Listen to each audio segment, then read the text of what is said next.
What's going on, guys? I'm Steve. Welcome back to the channel. Welcome back to another video. If it's your first time stopping by the channel, hit that subscribe button. Trust me, you won't regret it. If you're a returning subscriber, as always, guys, welcome back. And I do appreciate the support. Guys, listen, I seen this story and I had to talk about what happened to this little boy from Mississippi. You cannot tell me, and I mean, I honestly believe this, that black men, not black women or black children, black men and black boys to some degree are the enemy of police. It sounds crazy, and you guys know me and you've been riding with me for the longest time, but I want you to hear me on this. They are targeted and looked at as, oh, they go to jail eventually. So there's no differentiation between a young black male and an older black man. And I think part of that is our own doing, which I'll talk about that later on. But I'm going to talk about this little boy right here. I'm going to put his face on the full screen. I'm going to read you this article. It's heartbreaking and it's crazy. The mother has a right to be pissed off. Check this out. A 10-year-old Mississippi boy, this is the title, arrested, jailed for peeing behind mom's car. A 10-year-old Mississippi boy was arrested and hauled off to jail for public urination, and his mom is pissed off, no pun intended. Latanya Eason was at an attorney's office in Senatobia, just south of Memphis, for legal advice August 10th, when a cop told her he caught her son, Quantavious, peeing behind her car. I was like, son, what did you do? He said, Mom, my sister said that they don't have a bathroom in there. Eason told the outlet. I was like, you knew better. You should have come and asked me if they had a restroom. She said the officer the officer said to her, Quantavious could get back inside the car and then he would just be given a warning. But several cops then showed up, including a lieutenant, who said the boy had to be hauled off to jail. No, him urinating in the parking lot was not right, but at the same time, I handled it like a parent. And for one officer to tell my baby to get back in the car like it was okay, and then pull up and take him out the car, like no, that's like a no. I'm just speechless right now. Why would you arrest a 10-year-old kid? I'm irate, the mom added. Quantavious said he was scared when the cops swooped up in on him. I started crying a little bit. They took me down there and got me out of the truck. I didn't know what was happening, he told the outlet. I got scared and I started shaking and thinking I'm going to jail. The boy, who was not cuffed during the ordeal, said he was held in a cell and later turned over to his mom. He was charged with, listen to this, y'all. He was charged with child in need of services. What kind of crime is that? What does that mean, child in need of services? Eason said. That could really traumatize my baby. My baby could get to the point where he won't want to have any encounter with the police, period, she told the outlet. Eason posted a photo on Facebook of her son in the back of the car, in the backseat of the patrol car. In a lengthy statement, Senatobia Police Chief Richard Chandler cites the state's Youth Court Act, which says it allows law enforcement to file referrals against kids as young as 7 years old if they are in need of supervision, or 10 if they commit acts that would be illegal for an adult. The need to transport children from a scene depends on a variety of factors and the availability of reasonable alternatives. In this situation, an officer personally witnessed a 10-year-old committing a crime and the act in public that would have been illegal for an adult under those circumstances, he wrote. The top cop noted that the officer did not see a parent at the scene.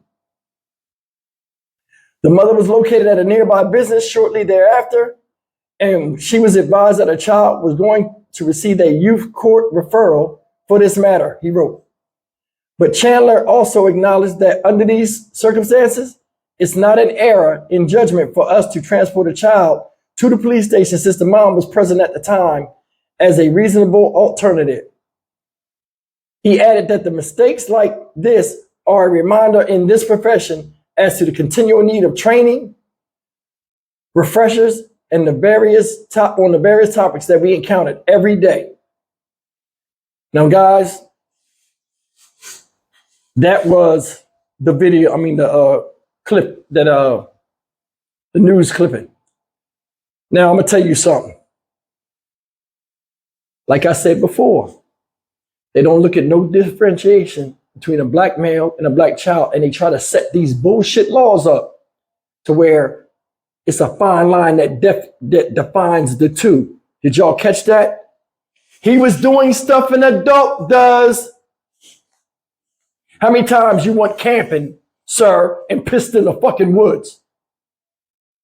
You see people come out of nightclubs, white, black, green, and purple, men and women, sneaking in the alley and pissing. Sometimes they be so drunk they pee on themselves in public.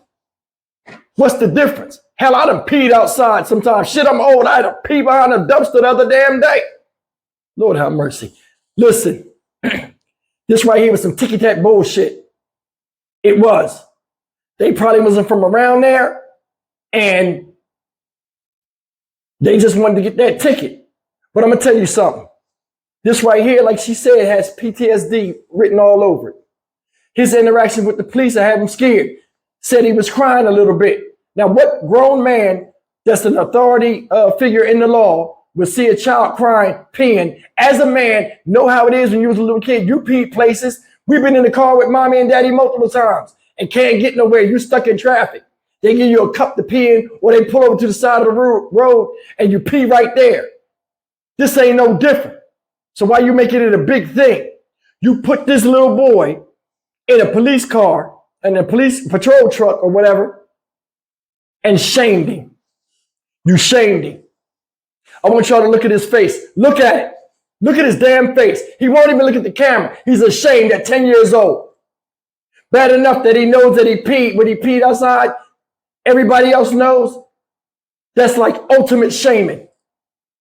That's bullshit. That is bullshit. It is.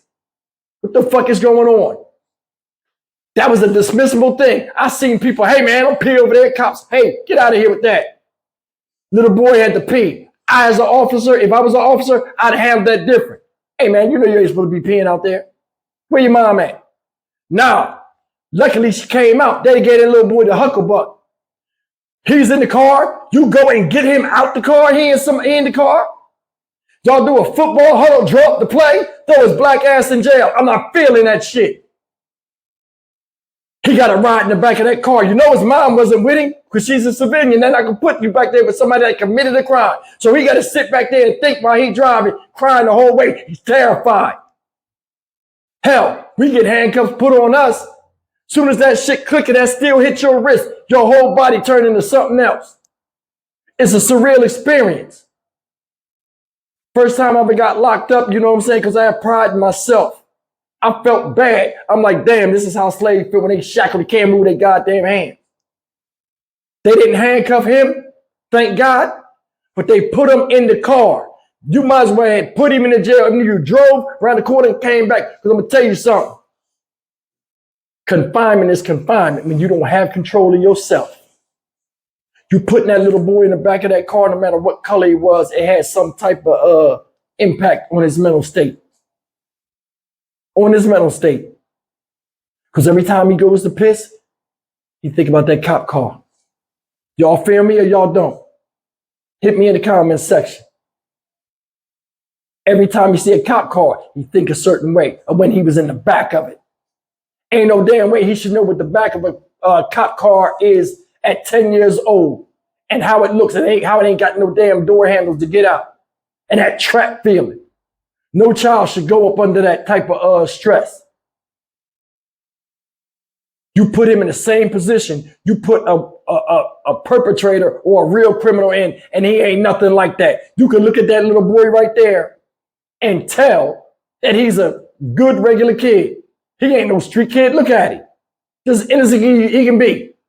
The fuck is wrong with y'all? What is it, Senatobia County? Y'all motherfuckers ain't shit. And I hope they sue you and press this all the way, they need to push this envelope all the way across the table. This is bull. BS. I'm gonna play this video clip real quick and we're gonna get out of here. But this is bullshit. Y'all need to be ashamed of yourself. It's no differentiation between young black kids and young black men somewhere in certain places. You see it all the time. You know, it's up to our discretion if we want to lock him up. And now, what lesson are you teaching him? Don't pee. Hold your pee and pee on yourself. He would have used the bathroom if he didn't believe his sister. It ain't like he was some bum or something. And he was like, oh, F the police. I got to pee. I don't feel like walking to the restroom. I'm going to drop my trousers right here and piss because I feel like it. Come on, man. This right here. Person probably arrested him was a parent himself and got little boys that he let piss out. Man, get the fuck out of here. Check this out and I'm out. 10 years old, that's how old Quintavious Eason is, and Eason was arrested and hauled off to jail for urinating in public in early August in Senatobia, Mississippi, and that's about an hour south of Memphis. Now, family is alleging officers violated Eason's 4th and 14th Amendment rights, holding in a jail cell for nearly an hour. ABC 24's Jay Shakur has been down in Tate County all day. He has more on this story. Nearly a month after 10-year-old Quintavious was arrested right here in this area, his family is now taking legal action. As they say, they're still waiting for answers from the Senatobia Police Department. No apology is good enough for me. For you to arrest my child and put him in the backseat of a police car. The outrage lingers from 10-year-old Quintavious Eason's family, who say Senatobia police officers frightened the young boy when they arrested and briefly jailed him in early August for urinating in public. Eason says the responding officer initially gave her and the 10-year-old a warning, but all that suddenly changed when other officers arrived on the scene. And they was in a huddle talking, and the next thing I know, an officer walks from over there and said, "Per my lieutenant, I got to arrest your son." I said, "Are you serious?" I grew up in Mississippi. If it was a crime to do that, I wouldn't be a lawyer right now. In a statement, the Senatobia police chief says one of the officers involved is no longer employed, and the other officers will face discipline, but it's still unclear if that officer resigned or was fired. Chief Chandler also said the officers violated their training on how to deal with children. And for some, that's now the question. I am here to put Senatobia on notice. They've scarred this boy, possibly for life. I will do my job as his lawyer and try to get him counseling, but counseling is not promised and guaranteed to fix the problem. The situation in Senatobia is raising broader questions of how those in authority deal with younger children under similar circumstances. You're scaring them, right? You're creating that stress response in them. And when we have a stress response, we can't think as clearly. We lose our ability we lose some of our thinking skills when we're stressed like that. Experts from Memphis's youth villages suggest instead first identifying why a certain behavior is happening and then help them problem solve. You will also build their thinking skills, their neurocognitive skills, so that in the future they can handle those situations better when they come up. As for Eason's family, they're demanding more answers and transparency. And you put my child in a cage like as if he's a dog or something. You don't put my child in a cage. Would you have put your child in a cage? Would you have put a white child in a cage? In Senatobia, Mississippi. In closing, let me say this. There's a big difference between parenting and policing. We all know that. But a lot of times, policemen are parents. A lot of these young youth out here, especially black youth that get in trouble, do this because they don't know their why. A lot of adults don't know their why. That's why they're in the plantation right now. You could ask somebody, why'd you kill the woman? You could have just took her purse. I don't know. Ask a little kid, why'd you take that cookie and you know I had money to pay for it? Mommy, daddy, I don't know. That's the problem we got out here. We don't know our why. This whole thing is messed up. The lady made sense. You put my child in a cage like a dog. They took him to the jail and he had to sit back there like he was a criminal, like everybody else, for 1 hour. Imagine that nightmare for a 10-year-old child. Did you see the lady, the psychologist? She just spoke facts. It triggered a fear response. You can't think rationally. They say, oh, well, this type of behavior, we got to find out what caused this type of behavior. Remember I talked to y'all about cause and effect? Because you do something, the effect will be this. That's open and shut. He had to pee, so he pissed. Now, was it right that he peed outside according to the law? No, but the justice system need to fall back off of this one. That was a judgment call that officer made, and then here come some other cops want to be, Johnny Law. The law must be upheld at all costs. Arrest the child. Get the fuck out of here, yo. Because I'm going to tell you something. This could have turned real bad. Because if it was a man out there, a man, ain't nobody going to let no guy go in their car and take their baby. This could have ended badly. This little boy suffered insufferable damage because he can't unthink the thoughts he had and the fears that won't go away. It's already in his subconscious. You can't erase that tape. Towns like this that do this kind of shit, instead of rioting and tearing the stuff up and all of this other stuff like people do, we need to be smart as a community and use our head. Public embarrassment does wonders for getting you what you want. And the wrong notoriety for a city or a town or whatever, whether it's sundown town or not. We need to start coming out, being professional like this young lady was with her son. She had representation. She said all that needed to be said, and she spoke from the heart where it touched the hearts and minds of other people and made us understand that this shit they did was wrong. I'm Stock Market Steve for the Dynamic Reason channel. As always, like, comment, share, subscribe. Senatobia or whatever the fuck y'all need to be ashamed of your goddamn self, and you should be publicly embarrassed. Now, it ain't a reflection on the whole town, but the police force needs something with the sensitivity training, because this is bullshit. 10 years old. Fuck off. I'm out.